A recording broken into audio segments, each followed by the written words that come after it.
तर काय म्हणता मित्रांनो, मस्त मी गेलतो हिंजवाडी फेज 1ला. मग गेलो बाहेर हिंडायला गेलो मस्त. तर मंदिरच दिसून गेलं. मंदिर दिसलं मग निघालो भाऊ हॉस्टेलकडे. ते हिंजवाडी फेजवर हे बिल्डिंग पाहू चक्कर येऊन गेला भाऊ. मग म्हटलं चला पहाड गिहाड पाहिला. मग भेटली बस मले. बस भेटली तर निघालो मित्रांनो. बसवरून उतरलो म्हटलं चला आता पैदलच जाऊ. मग पोहोचलो मित्रांनो हॉस्टेलवर. हॉस्टेलवर पोहोचलो मग कॉलेजला जात होतं. निघालो कॉलेजसाठी निघालो. तर मग भेटली बस भेटली तर काय हो राजू. मग गेलो कॉलेजमध्ये गेल्यावर की नाही ह्या बा टॅटू वगैरे काढला होता. पण टॅटूला रेटिंग द्यावं तुम्ही कमेंटमध्ये कसं आहे तर. मग गेलो बस स्टँडवर कॉलेज झाल्यावर.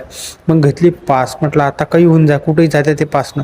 बस भेटली. नंतर आलो हॉस्टेलवर आलो. तर मग हॉस्टेलवर पाहतो तिकडे क्रिकेट वगैरे चालू होतं. मग झाली संध्याकाळ.